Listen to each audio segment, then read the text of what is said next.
Best selling never meant best for me. It actually embarrassed me once. I spent a whole year sliding the same 10 boxes across the counter, telling people, you can't go wrong with these. Then one night at the range, one of those bestsellers jammed twice in one magazine. While a buddy watched, my stomach dropped because I'd sent a lot of people home with that gun. So I lined them up, 10 of the best-selling handguns in the country. I bought what everybody bragged about, shot what dealers couldn't keep on the shelf, and ran them the way a bad night already ran me. Cold hands, junk ammo, rush draws, no reset button. One untouchable bestseller in that stack never earned a ride on my belt again. And one quiet mid-pack seller didn't just survive. By the time I finished this list, it had already taken over as my carry gun, sitting at the very end of this countdown. If your gun sits anywhere in these 10, you already needed to know which pile I threw it into.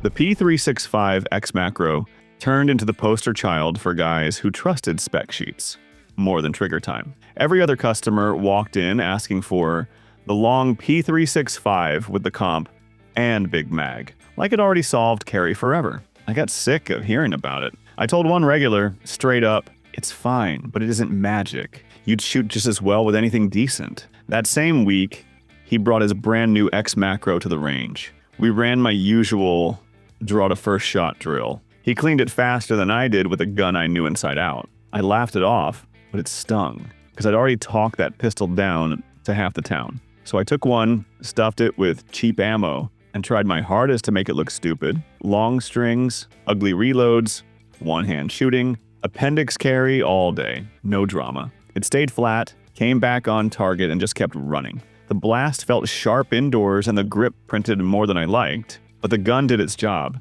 The truth hurt. The X Macro didn't expose the sales chart. It exposed my attitude. And this sits at number 10. All through 2025, every national sales report I read kept the FN 509 Tactical in the same columns as the usual bestsellers. But in a shop outside Fort Worth, I watched it gather dust while Glocks and Micro 9s vanished in bags. Tall sights, threaded barrel, all business and no charm. Guys glanced at it, read the tag, and slid back to whatever the internet had blessed. One afternoon, a guy asked for a real duty gun, not a pocket toy. I laid the 509 Tactical on the counter, and he still walked out with something smaller. So I took the FN next door to the range and ran it myself. Hot Texas air, concrete, mags, fast strings, reloads. No gentle break-in. It stayed boring. Locked, fed, cycled, came back on steel like it had something to prove and nobody to impress. But walking back through the shop, the Glock slots were empty again. The FN spot hadn't moved. That annoyed me more than any malfunction ever did. On paper, it lived in a 2025 bestseller list. In my case, it sat like a secret. Higher up this list, one louder bestseller showed me what hype looks like when it lies.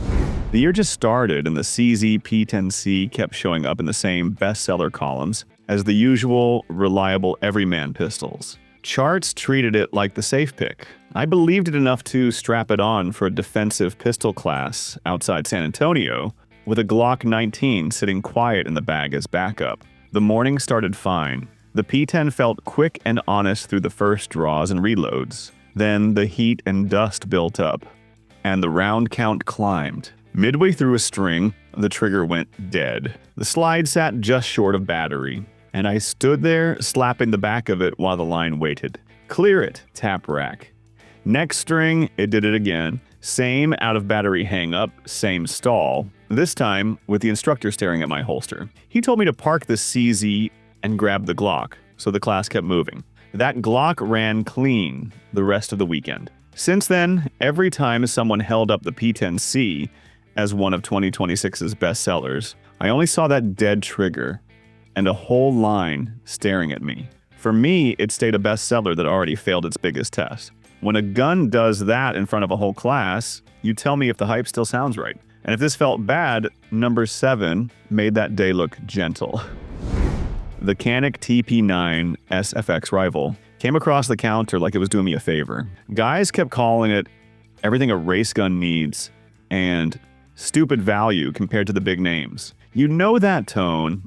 I already know better. It doesn't just push the gun. It implies you're slow if you don't grab one. If you've ever thrown those lines at friends, and this part belongs to you. I took the bait, got the gun, felt the trigger, liked how it ran. Then the tickets started stacking. Plate and dot that actually held where I wanted them. Extra mags, because a gun like this lives on volume. Holster that fit the long slide. By the time late 2025 and early 2026 bestseller lists were bragging on the Rival as the smart buyer's pick, I had a pile of receipts that said otherwise. The sting landed on a side-by-side day. Fully dressed Rival on one bench, a more expensive pistol on the other, same money, same drills, same ammo. The Rival shot fine, but not you'd be stupid to buy anything else fine. Since then, anytime someone calls it a value gun, I see that stack of receipts. If you've paid full gun money and you're still yelling stupid cheap, you know which side of that hype you're standing on. I understood why the Beretta APX A1 Carry sold. I just never understood why it stuck. Every sales chart and shop conversation treated it like the safe checkbox gun. Real brand name, slim, optics cut, micro 9-wave, price that didn't scare anybody. On paper, it looked like the responsible pick, the one you recommend when you don't want to argue. I carried it because of that. Not a class, not a drill weekend, just real carry. Gas stations, parking lots, late drives home. The gun never gave me a clean excuse to hate it. It fired when I asked, rode in the holster without drama, disappeared under a t-shirt, but every draw stroke felt a little small. Every grip check felt a little tentative. It never felt like the gun I'd grab without thinking if something jumped in front of the headlights. When I went back to a thicker, louder pistol, my shoulders dropped. I stopped over-checking the holster. That's when the A1 Carry turned into the most dangerous kind of bestseller for me. The one that is always good enough while your confidence quietly erodes. If you've ever carried a gun that never failed you and still made you second-guess yourself in a dark lot, you already know why this one landed here. And the next pick showed me what happens when good enough finally isn't. Honestly, the Glock 43 XMOS turned weird for me in the first week of February this year. In the shop, it didn't live in the case, it lived in a notebook. Guys leaned on the counter and said, "We keep a few for regulars." There's a list, no sign-up sheet, no website. You either knew a guy or you didn't. If you've ever bragged about being on the list, you already know that little hit of ego I'm talking about. My name finally came up. Everyone treated this thing like a unicorn. On the range, it felt normal. Slim, easy to hide, typical Glock trigger, a cut where it needed to be. It ran fine. That was the problem. Not better than its competition, not worse, just a solid, boring, competent carry gun I could have grabbed off the shelf without acting like I'd won something. Walking out with it, the part that bothered me wasn't the pistol. It was realizing I had jumped through hoops for a gun that shot exactly like the chart said it would. Fine. When something that moves like a legend shoots like a tool, you start wondering why the legend even exists. And higher up this list, the gap between story and reality stopped being social theater and started leaving marks. Last year, week before Halloween, Rock asked which gun he should trust for his house. We walked into a home defense sale that already felt like a setup. Banners screaming fear, counter guys preaching break-ins, and a stack of Walther PDP Full Size boxes with tags like top selling, duty ready, nightstand gun. Nobody cared how anybody lived. They waved charts in panic. Rock trusted me, but the room was stacked. The salesman hammered the script.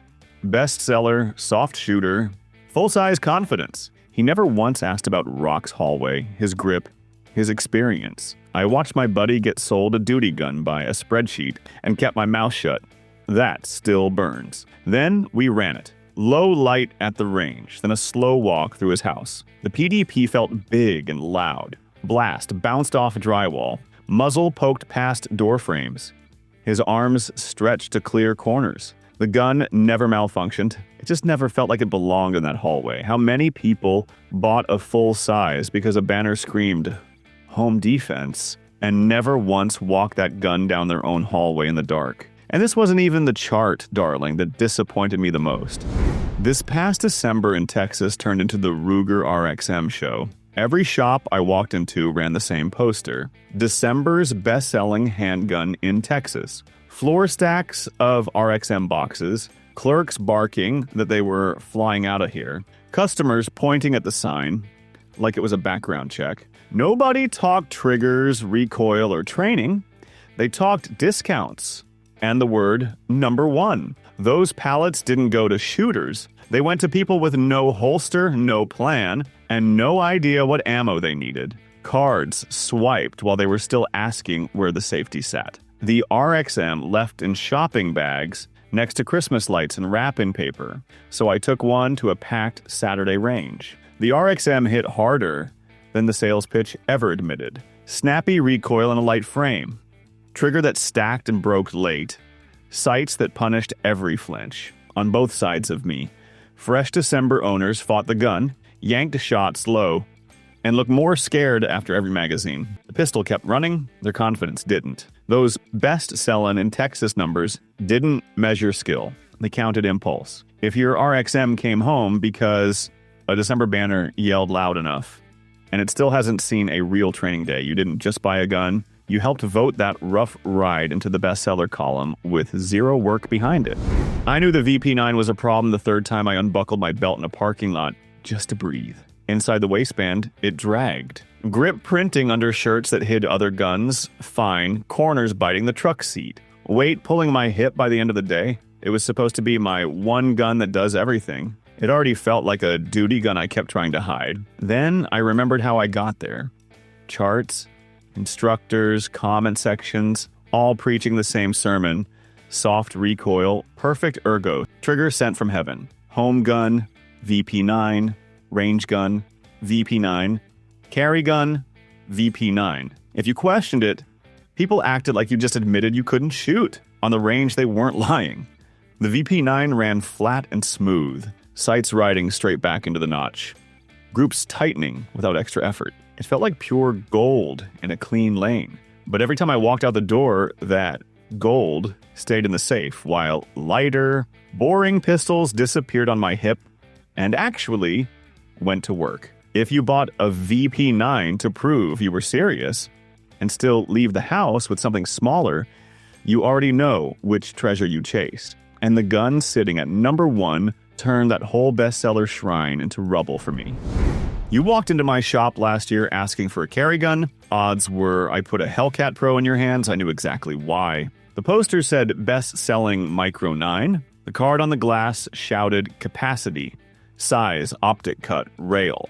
Price sat in the safe middle. Most people came in already saying the name. All I had to do was smile, agree, and swipe the card. I helped build that #1 crown. And the ugly truth? It deserved a lot of it. Mine ran clean. It carried light, hid under a t-shirt, held real rounds, and shot straight with a dot on top. Out of every gun on this list, this one actually made my life easier. For a while, it felt like the market finally got one right. Then I watched brand new shooters try to live with it. Short frame, sharp Micro 9 bark, recoil that chewed up their hands in 2 magazines. Flinch built fast, practice stopped early, guns went back into nightstands instead of back onto the line. The Hellcat Pro has been a great tool for me and a terrible blueprint for where carry is headed. If yours has spent more time loaded and waiting than burning powder with you behind it, you didn't just buy the #1 bestseller. You voted for that future.